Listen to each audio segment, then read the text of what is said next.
KWT slaying.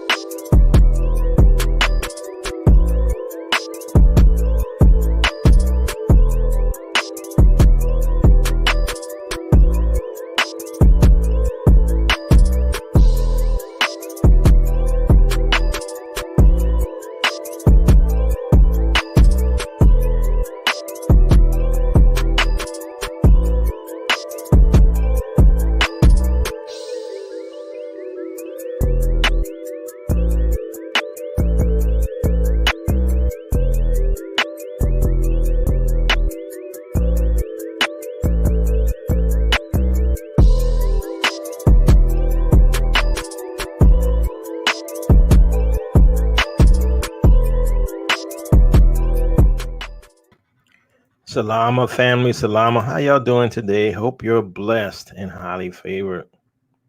So family, how many of you all like to go on a hunt for Jerusalem with me?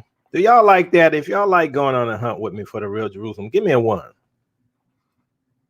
If you don't, give me a 2.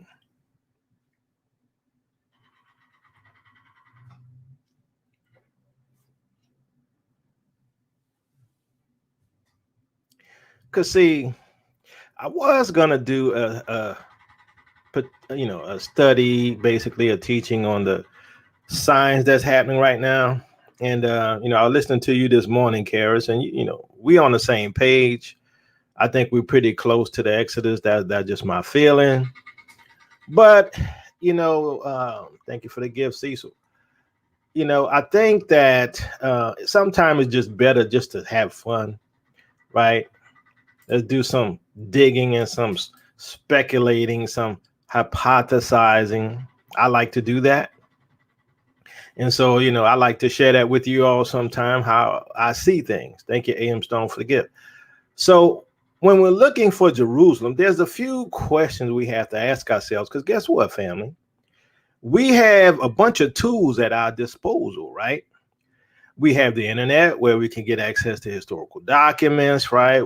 We have the ability to go and do Google Maps and do satellite views, But the biggest thing we have is, as we get all that, we need to take that knowledge we have and put it together in a logical sense. So when we're looking for Jerusalem, thank you, Yehuba, for the gift. When we're looking for Jerusalem, the real Jerusalem, we have to ask ourselves a few questions based upon what we know from Scripture. Now, for those of you who are new to the concept of, the place in the Middle East not being the real Jerusalem, go watch the playlist on that. We have a playlist that talk about the real Jerusalem.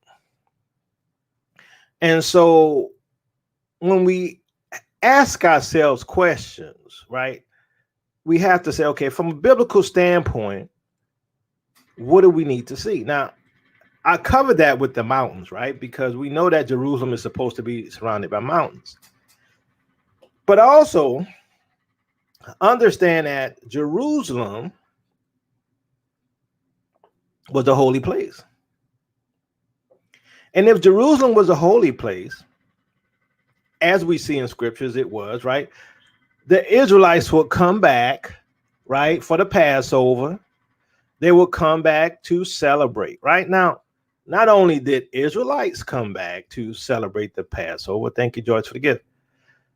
Foreigners came and celebrated the feast days as well with them, right? Those who would be circumcised, who wanted to be a part of Israel. So they came to this place that was a holy land.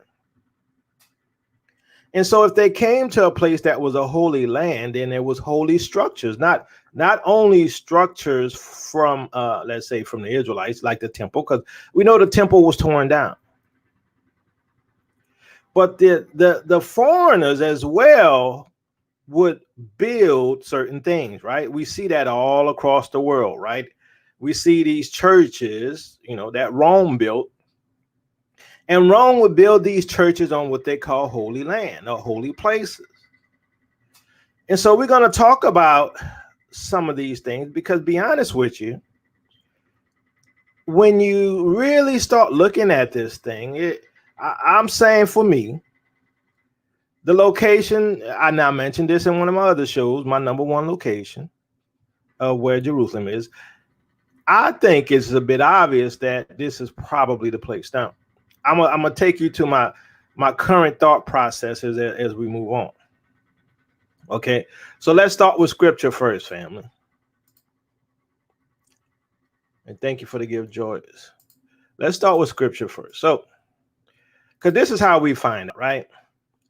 All right, so, but you, Bethlehem, Ephratah, though you are small among the clans or the tribes of Judah, out of you will come for me one who will be ruler over Israel, whose origins are from of old, from ancient times. So the ruler who's going to be over Bethlehem, over Jerusalem, is a ruler from ancient times. And we know that to be God himself, Yahusha, God in the flesh. I'm not going to argue with you, Yahusha unbelievers. But understand, this place called Jerusalem or Bethlehem was a holy place. Now, what do people do with holy places? They set up temples. They set up churches. Some set up idols of worship. They do it even though the scriptures tell them not to. People do it, right? Thank you, Altar Peoples, for the gift. So Bethlehem, where our Savior was from, is a holy place. Now, Bethlehem or Bethlehem, now this is that funny Yiddish brew here. Understand, this is the Yiddish brew. Bethlehem. Now, this when we talk about translations, you know, we talked about this in the past, translations and transliterations, right? So sometimes, like, you know, Israelites got a habit of just taking it as it is and saying, okay, this is Hebrew, right? And it's not necessarily Hebrew, not the real Hebrew, right? So we have to ask ourselves a question. What could the original name have been for Bethlehem? How does the language of old come to modern times? What should we expect? Now, along with that, because remember, we're looking for an ancient land, right? Thank you, Jess, for the gift. We're looking for an ancient land where there was an ancient people with an ancient language, with ancient customs, who claim and have a history of being Israel. We're doing an investigation. We don't have none of that really in the Middle East. Thank you, truth be told, for the gift. We don't have a lot of these signs in the Middle East. We don't have something in the Middle East that was close and had a religious, well, I ain't gonna say that. Let me rephrase that, because they did end up having a religious thing. But I'm of the opinion that modern Israel is a fraud. And if modern Israel is a fraud, we got to ask ourselves, and we have been looking for the real Jerusalem. So Bethlehem means house of bread. House of bread. Bethlehem, right? Now, that's what we get in our English transliteration, is Bethlehem. Now, how would that have been in the ancient language, transliterated more so into our language? And how does the ancient customs and the ancient people who still have an idea of who they are, how would they pronounce it?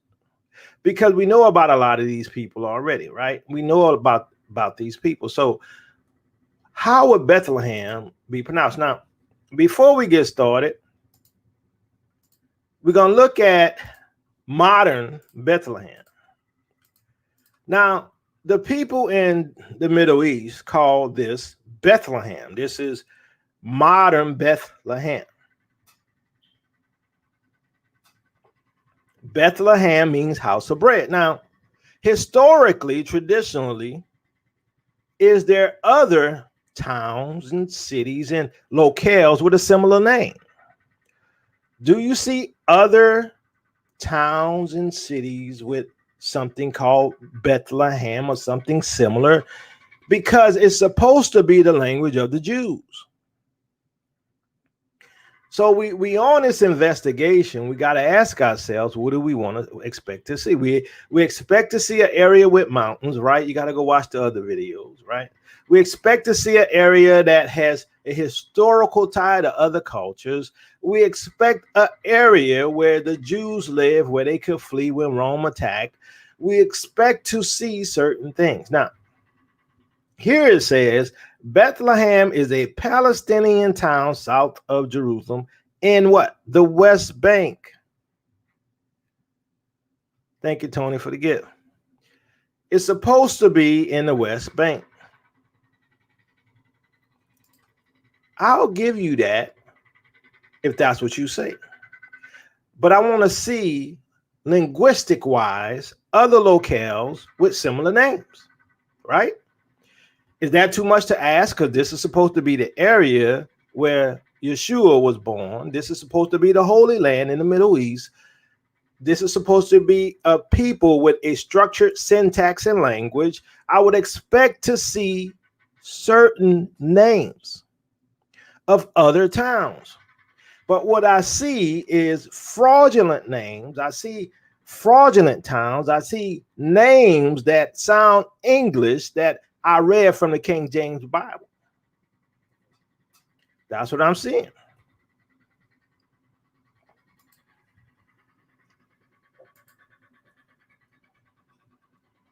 Now, I want to read this. I read it before and some other stuff on a different context. And, we're going to look at this right quick.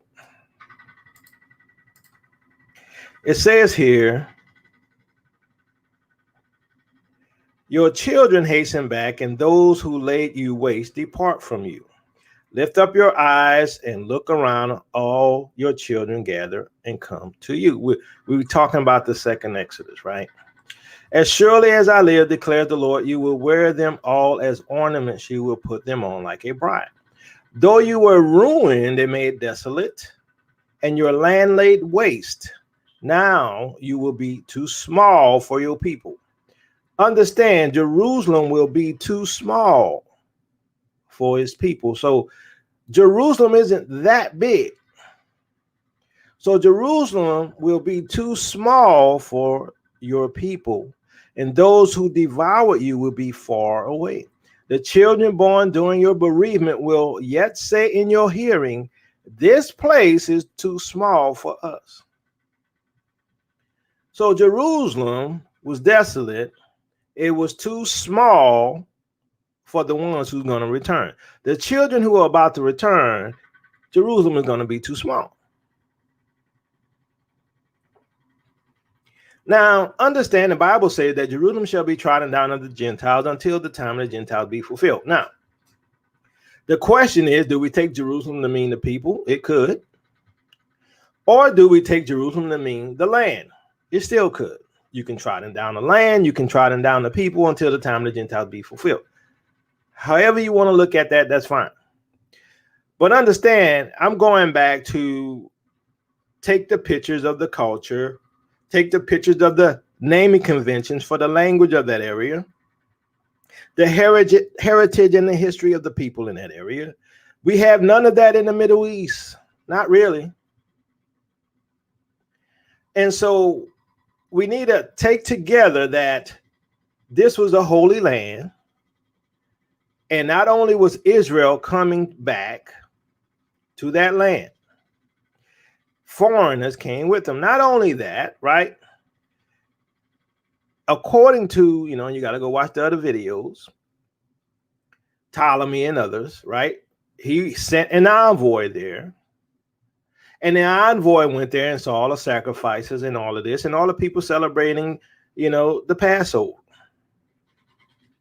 So, but it's a place that's too small for us when we return. So here's what I'm going to tell you. Because I mean, some of you are already said, and you know what my number one location is Lalibela, Rock-hewn churches of Lalibela. Now, I'm going to show you some strange things, right, that don't make sense. All right. Thank you, Andrea, for the gift. I'm going to show you some strange things that don't make sense. So, all right. So you have 11.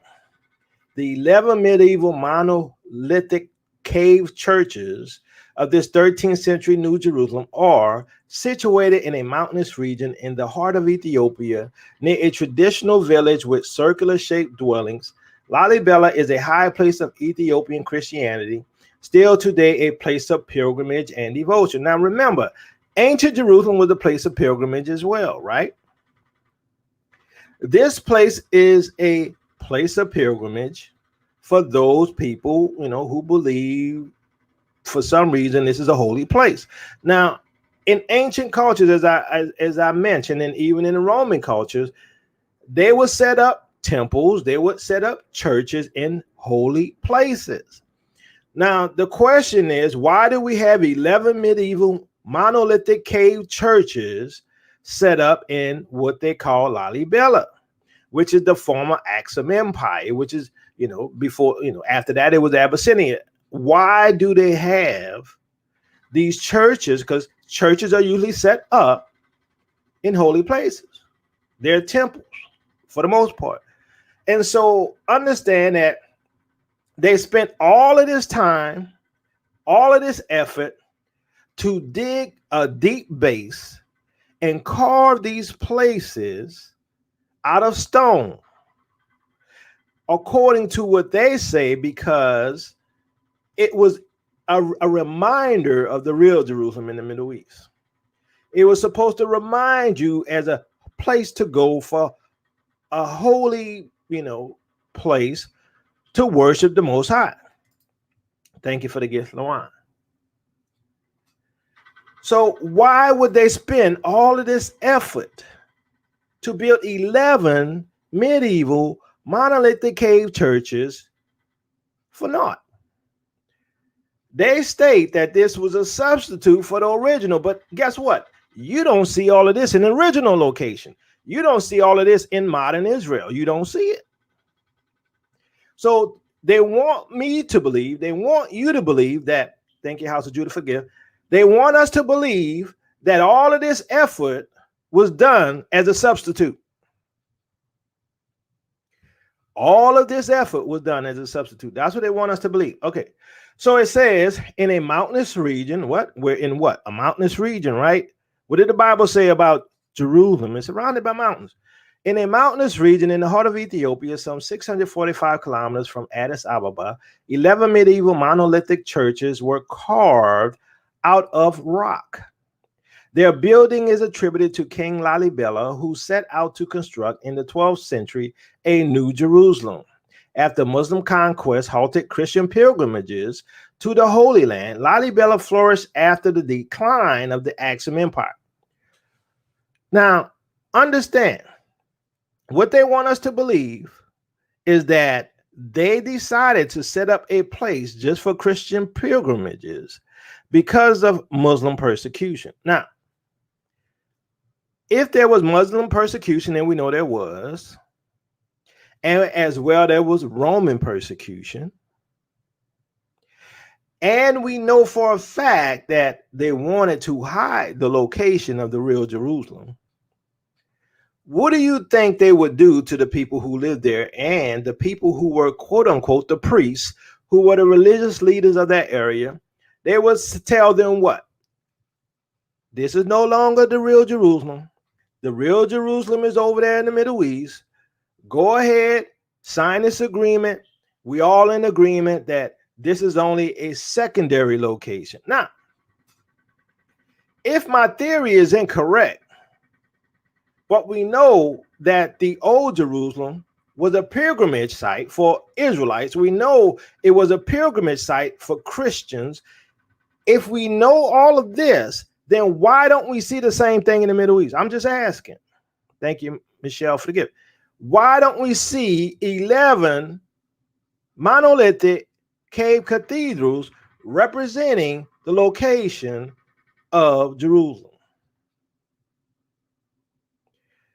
Okay, so let's go on. So then it says there are two main groups of churches to the north of the river Jordan. Wait, stop. What did I just read, family? There are two main groups of churches where? To the north of the river Jordan. I thought the river Jordan was in the Middle East. I thought the river Jordan was in the Middle East. That's what they tell us. They told us that the river Jordan was in the Middle East. They told us that that land over there called Jordan is the Jordan of the Bible. Is that true? Is that land over there in the Middle East called Jordan the real Jordan? You know how I say it, family. I'm just asking. Why would I think it's not the real Jordan? Now I had let's see, I had this scripture up. Did I remove it? Anyway, y'all could go find it. I think I read it already. That's what it is. I think it's part of, hold on one second, family. Nah, where did I put it? 1 second, let me find it.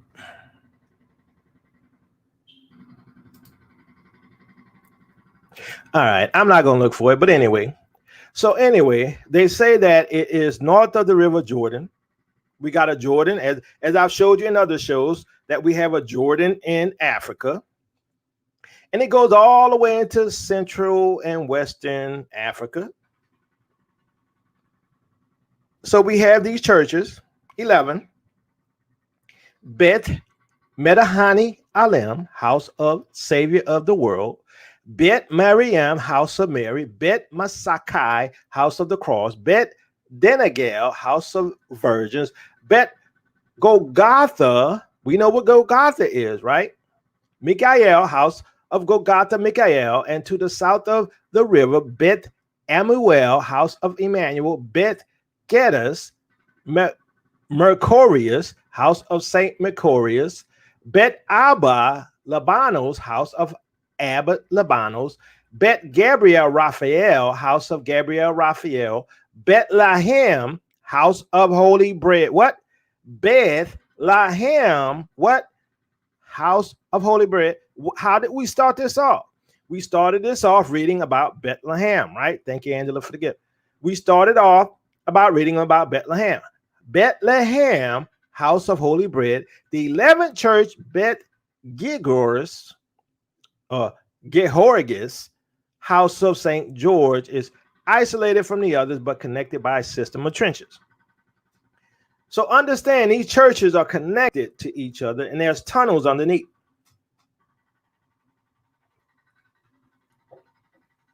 Now you have what they call Bethlehem. Now, here's where it gets interesting. When you see this right here, it is called Bethlehem, Bethlehem, right? Bethlehem. Now, remember I talked about the language, right? I talked about the language. If we're looking for a place that have a language that's similar and custom that's similar to the Bible, right? So remember, we talked about Bethlehem, right? This is how it is in our concordance. I'm going somewhere with this. We have a Jordan River, which is near those 11 cathedrals. There's a Jordan River that is near those 11 cathedrals, right? We have a place called Bethlehem. Now, understand that Bethlehem is also spelled another way. So let me get to this right quick. before I get there. Let's see. All right. So if you see this map, right, we have the St. George Stone Church over here, right? And then way over here, we have Beta Gabriel Raphael. We have the Beth Geddes Macorius, the Beth Macor, whatever that is, right?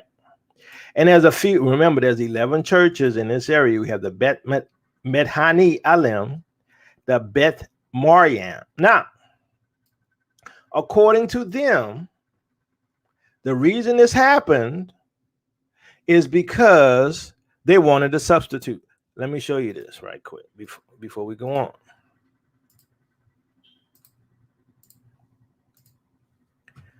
So we have Ethiopia, the pilgrimage city of Lalibela, also known as the Second Jerusalem. Now, it says here, the town of Lalibela was thus a substitute. It's supposed to be a substitute for Jerusalem, a place of safety for pilgrims. Thank you, Ramona, for the gift. That is why the churches are still a source of inspiration and hope for Christianity.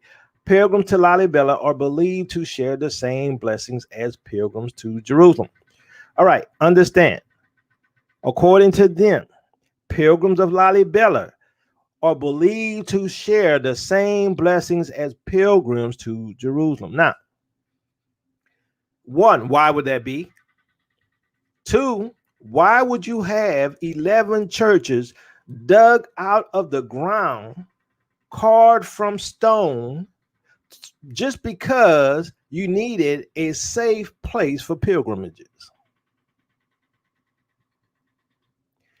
Why would you go to the effort of building 11 churches connected by tunnels, dug from the ground, from stone, because you needed a substitute for Jerusalem? Why would you spend that kind of time? Why would you spend that kind of money? Why would you spend that kind of effort for a substitute? Yet, in the quote unquote modern land, the Holy Land, there's nothing even close to it. In the place that's supposed to be the Holy Land, all you got is remnants of the Turkish Empire, those little buildings and structures. So we have to ask ourselves, would we spend the amount of money as a people, would any nation spend the amount of money and effort as a people to build a holy place to be a substitute? I'm just asking. So it's called the Second Jerusalem, but could it be the real Jerusalem? Because not only is it called the Second Jerusalem, it also has a Jordan River that comes to it. Not only does it have a Jordan River that comes to it, you have a people who have been known to be Israelites in the land. We've discovered that. We talked about that in other shows, that you had in that area a people who have lived there for thousands of years who claim to be Israelites. Now, what were their names? What are they called? They called Falasha Jews, but the others were called Beta Israel. Now, understand, I told you there's another word for Bethlehem. It is Beta Lehem. What does Beta mean, Yakoba? Beta means house. What does Bethlehem mean? House of bread or house of food. So you have a church that's built out of the 11. One of them is called Beta Lehem. Now, remember, I told you when you're looking for something, you're looking for a similar culture in the Bible, in that area. You're looking for a people who will be claiming to be Israel. You would be looking for a language that is similar to what you see in the Bible, aka Bethlehem or Beta Lehem.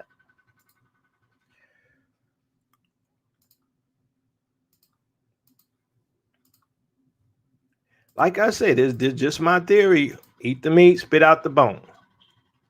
All right, so Beta Lehem, remember, Beta Lehem, or the house of Bethlehem. No, no, no, no, no, no, no. Not the house of Bethlehem. That's not what it means. Because Bethlehem means house of bread. Bethlehem, or house of bread, or house of food. So remember, I told you a common language that's similar to what we see in the scriptures, a common society similar to what we see in the scriptures, a people claiming to be Israel in that land, as well as the language of Beth Ta. Beta meaning house.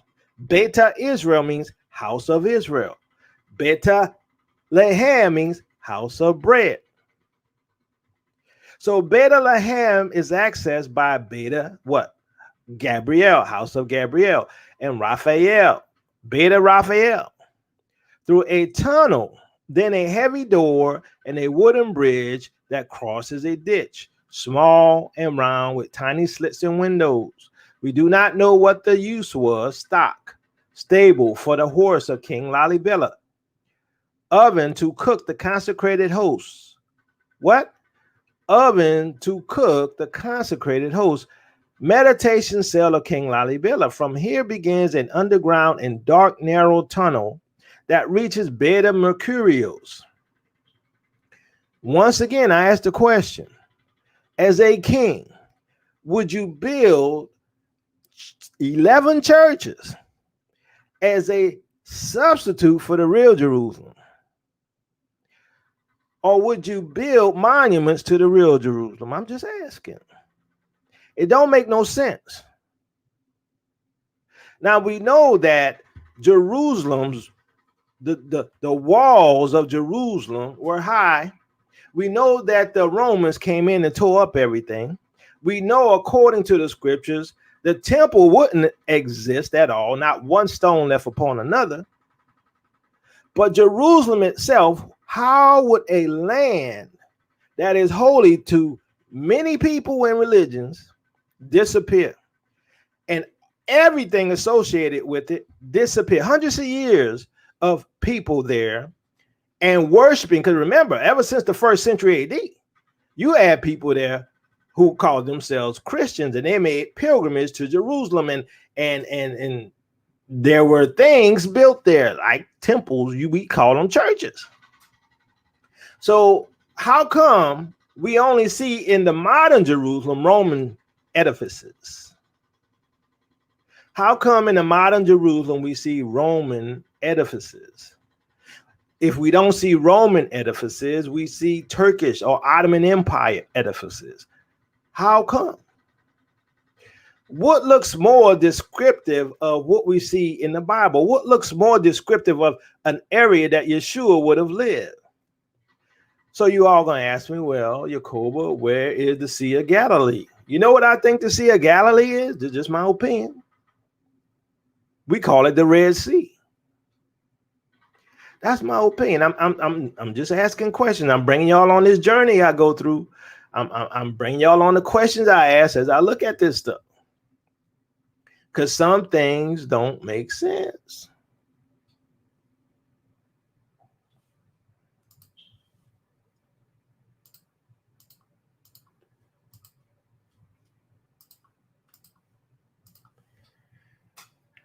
Lalibela Eastern Complex and Beta Georgis. Lalibela has long been a major place of pilgrimage for the faithful of the Ethiopian Orthodox Church, especially at the great festivals. It is located in the old Lasta district of Wollo province, now subsumed within Amhara region at an altitude of some 2,500 meters on the southwestern flank of Asherton. a spur of Mount Abuna, Yosef, overlooking the valley of the Tekezi headwaters. Until the mid 20th century, it remained a small traditional settlement. Rafray estimated its population as 3,000, and an identical figure was given more than 50 years later. It is clustered around the remarkable rock-hewn churches for which the place is justly famous collectively. They represent the finest achievement of the Ethiopian Hypogean architectural tradition. So once again, why would you build such a complex place for pilgrimage? Why would you have 11 churches for pilgrimage?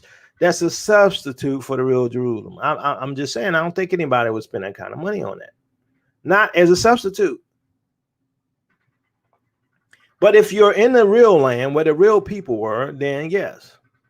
As I told you, if you go back and look at the history of what they call the Beta Israel that lived in the Simeon Mountains, they've been there for a long time.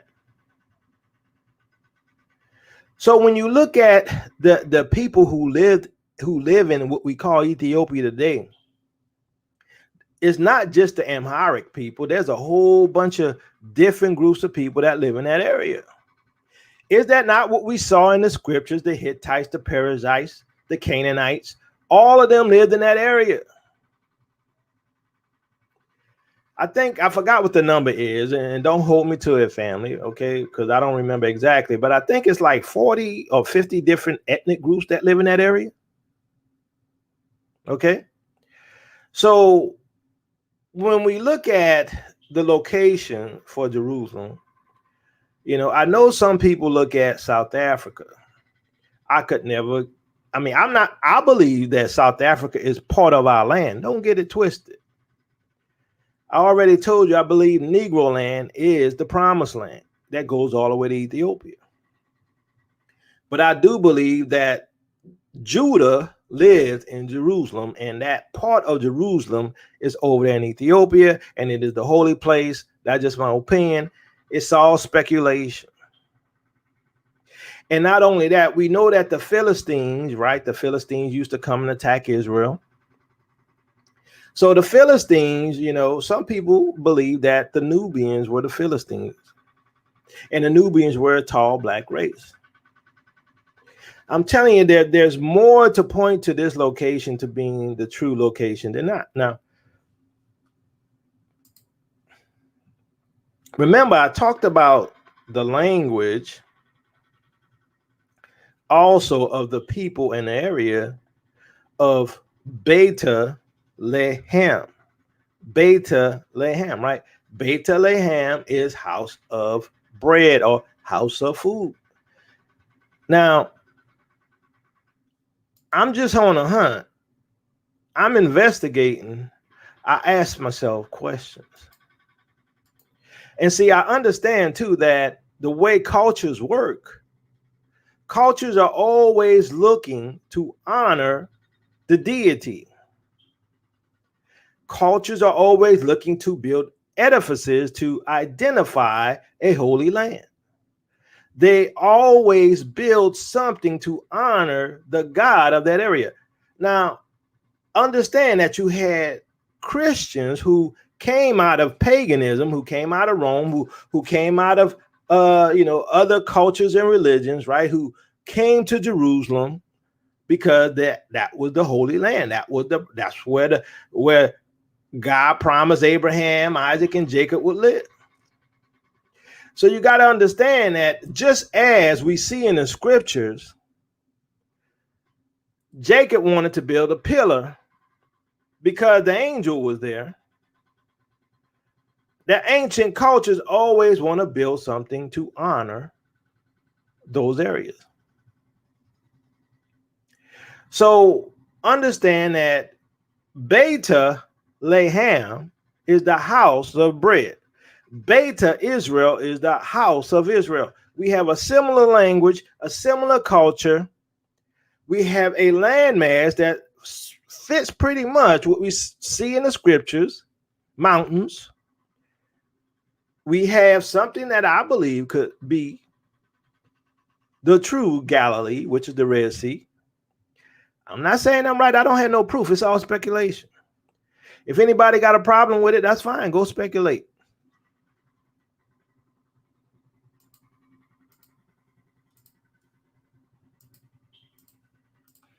Now, remember, I told you we have a similar culture, a similar phraseology, or, translations and transliterations into English of the word bet. And that word bet is, as I showed you, is SWAT with beta.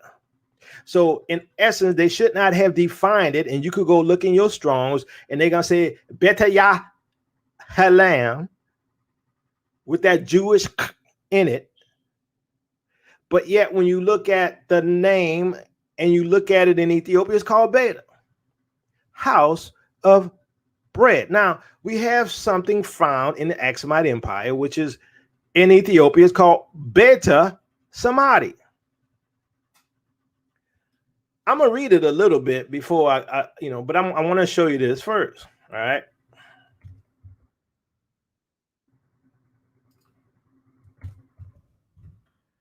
Okay, so the site of Beta Samadhi, the ancient town of Beta Samadhi, or Beta Samati, meaning house of audience. So what did we have? We had a place called, or let's say a church, one of the 11 churches called Beta Lehem, or house of bread. So we have Beta Samati, meaning house of audience. In the local Tigrinya language, was first identified in 2009 after inquiries with locals residents led SRSAH researchers to investigate a hill near the modern village of Edega Rabu. Excavations launched 2 years later have revealed small stones, mud mortar structures extending to depths of at least 3 meters in the two areas. Mounds of stone debris on the surface suggest that stone wall structures probably extend across the entire central tell. I'm not going to read the rest, but understand this place. Remember, I told you the language should be similar. Beta, a house of Samadhi. I'm not making it up. So my question is this: how come we don't see these things in modern Jerusalem? How come we don't see these things in modern Israel? Common languages, common cultures, traditions, people who claim to be Israelites, who still following those traditions.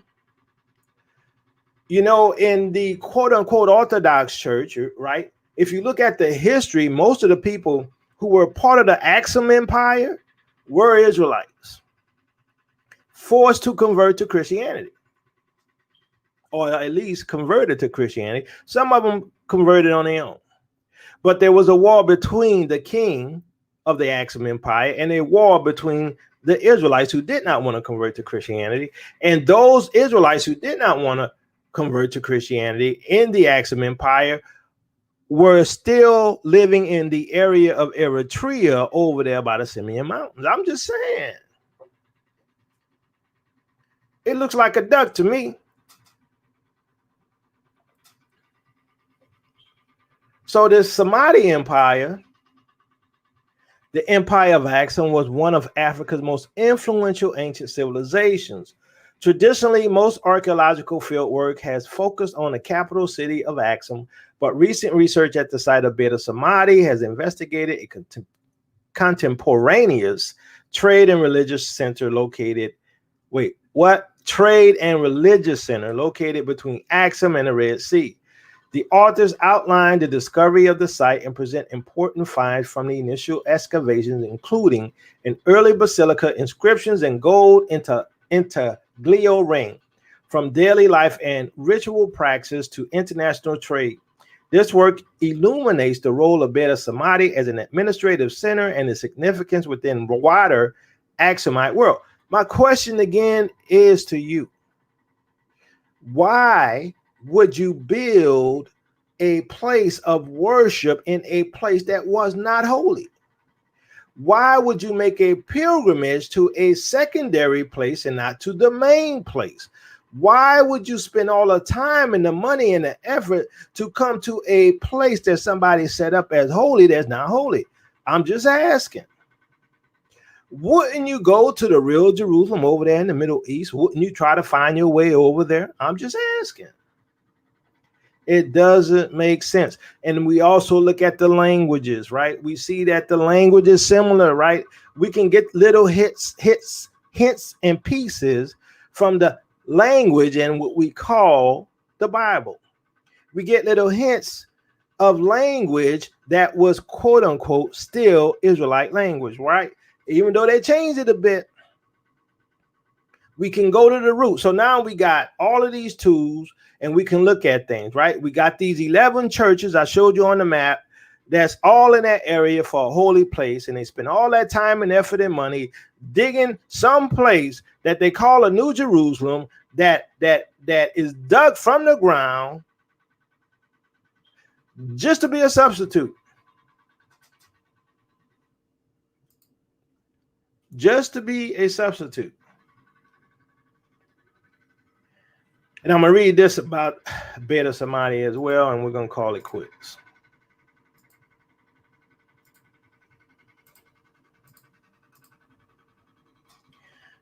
Archaeologists unearthed lost town from little-known ancient East African empire.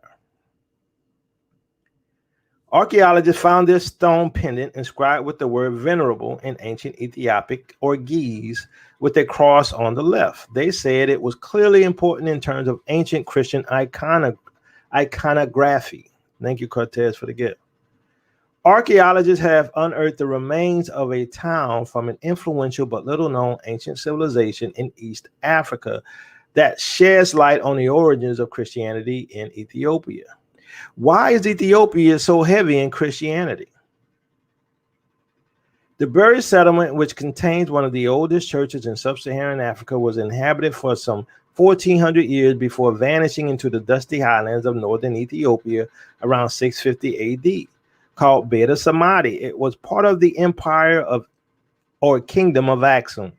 But prior to its discovery, archaeologists thought the area had been abandoned when the empire's ruling class set up its capital elsewhere. The kingdom of Axum ruled over the region between 80 BC and AD 825. And was one of the ancient world's major powers, conquering surrounding regions and trading with the Roman Empire. The researcher said the kingdom converted to Christianity in the 4th century. It was only in 2009 when archaeologists spoke to local residents in the area near the discovery, who suggested the researchers investigate a hill near the modern village of Idagarabu. It turned out to be 25-meter high mound formed by waste and debris accumulated over generations of occupation. It was part of the local oral tradition. They knew it was an important place, but they didn't know why, said Michael Harrower, associate professor of archaeology, Johns Hopkins University, and lead author of the research, which was published in the Journal of Antiquity. The question is this: why would an area that was supposed to be part of the ancient world's major power, right? It was part, so right here, part of the ancient world's power, conquering surrounding regions, and nobody really heard of it. Because most of us haven't heard of Axum until y'all got to this channel. Most of y'all didn't know that Ethiopia was called Abyssinia not too long ago, changed its name in the 1920s. Why did they have to change their name? They're hiding something. Thank you for the gift, Bodisi. So let's continue. Radiocarbon dating suggests people first started living in the town around 750 BC, and it remained occupied throughout Axumite times, capturing key moments in Ethiopian history.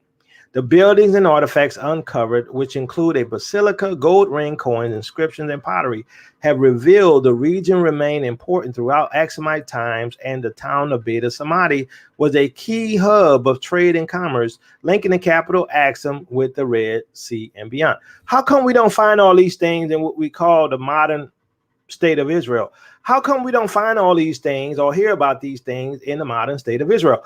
All we ever find and hear in the modern state of Israel is Dead Sea Scrolls. But it was a religious center. Israel, Jerusalem was a religious center. People came from all over the world. Christians came from all over the world. How come we don't hear about them finding these artifacts if there were so many rich people coming to Jerusalem and coming to the land and Romans lived there? I'm just asking. I told you I'm speculating. I have no proof. It's all circumstantial. Today, the town lies near Ethiopia's border with Eritrea. The Empire of Aksum was one of the world's most influential ancient civilizations, but it remains one of the least widely known. Why is that? How could that be? If it was one of the most influential ancient civilizations, how come it's not widely known? That don't make no sense. The only reason it's not widely known is because it's been hidden. It's been hidden. You know about Egypt. You know about Nubia. You even know about Sudan, aka Saba. Don't make no sense.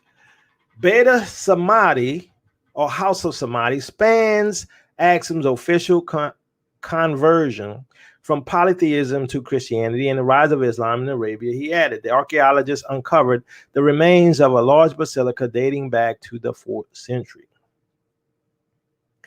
Such buildings were key early places of Christian worship in Ethiopia. Why?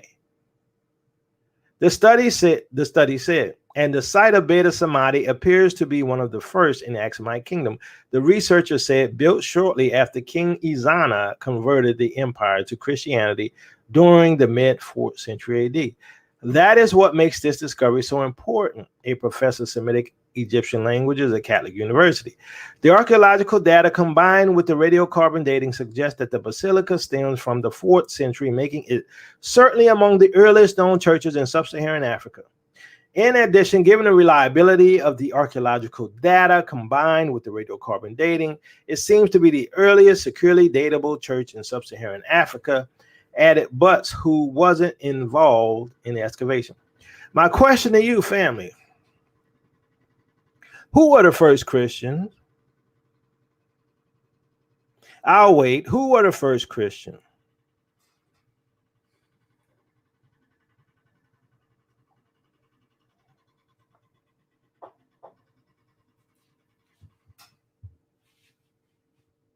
Who were the first Christians? Christians or Gentiles? I mean, Israelites or Gentiles? Who were the first Christians? Israel. Thank you. So therefore, wouldn't you expect to see a lot of Israelite Christians? Who did we find over in Ethiopia, what we call Ethiopia today, over by the Simeon Mountains? People who claim to have been Israelites, who converted to Christianity. Come on now. I'm just telling you, there's a lot of circumstantial evidence, and there's a lot of reasons why if you apply this methodology to South Africa, it don't work.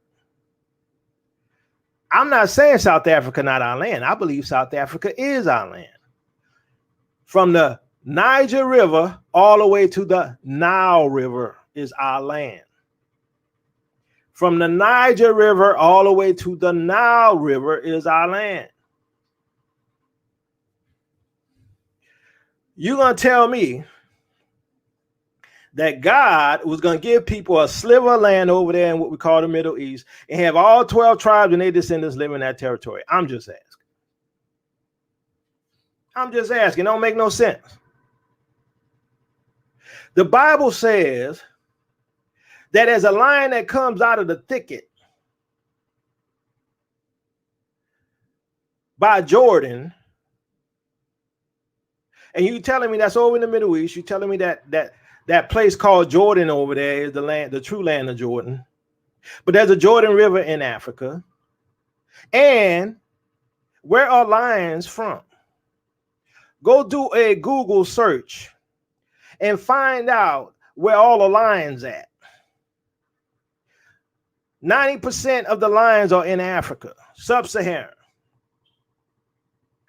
You got a few in India, and they say those few lions that are in India came from sub-Saharan.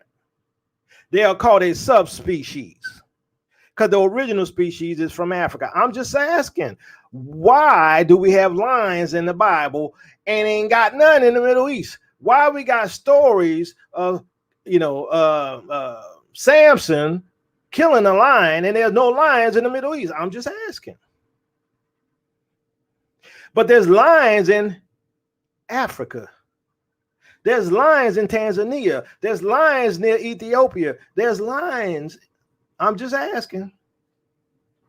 I'm telling you that when it comes to the evidence, circumstantial though it may be, this is the Holy Land. I'm going to read a little more of this and then call it quit.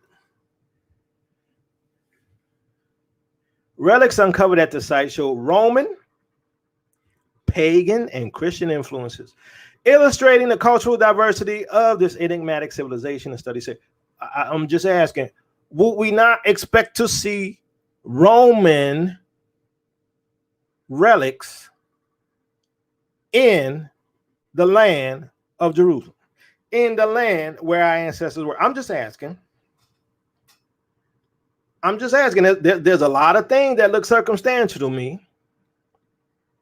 If I were to use the evidence that I've gained from the Bible and the evidence I've gained, from the language and Beta Laham and Beta Samadhi, and I put all this together and compare it to the Middle East loses hands down. And this is a holy place. Let's get that straight. Okay.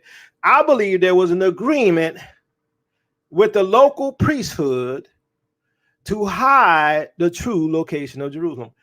Y'all can stick to South Africa. I'm just telling you, this is my number one location. They included a gold Roman style ring that featured an unusual icon, a symbol of a bull and a soft stone pendant, recovered from outside the basilica with a cross and what appears to be an inscription in ancient Ethiopic that reads venerable. I'm just asking, let me ask a question. So the ancient Ethiopic is what? The Ge'ez language or the Ge'ez language, right? Doesn't the Ge'ez language look a lot like Hebrew? Could the Ge'ez language be the original Hebrew? We know they had a writing system because they had scrolls. We know they had a complex writing system as well.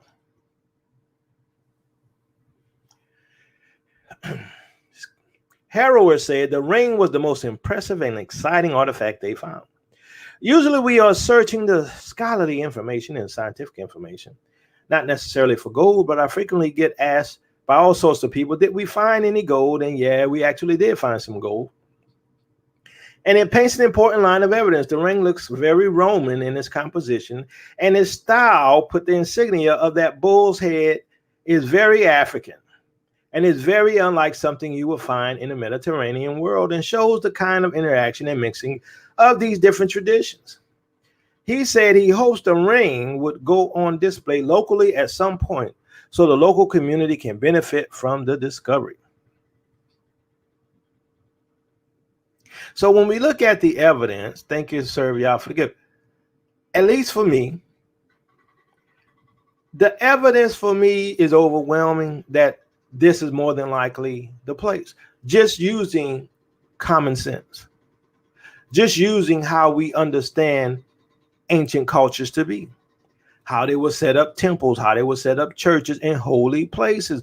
You don't just go build all of these complex churches, underground churches, caves, connecting them together just to have a substitute. There's too much evidence that this is the area. Hey, I might be proven wrong. It might be over there in South Africa. It might be over there in the Rizari Mountains. It could be over there in Yemen, but I think it's over there in Ethiopia, what we call Ethiopia today. So, family, if you like what we do, if you like this type of thing, please, bless the ministry with your gift. You can do Cash App. You can become a Patreon member. Not too many people going through and researching and looking at these things and sharing them with you. You don't have to accept it. Eat the meat, spit out the bones. Love y'all. Love you with the love of the Messiah. Peace and blessings, Israel. Your captivity is ending.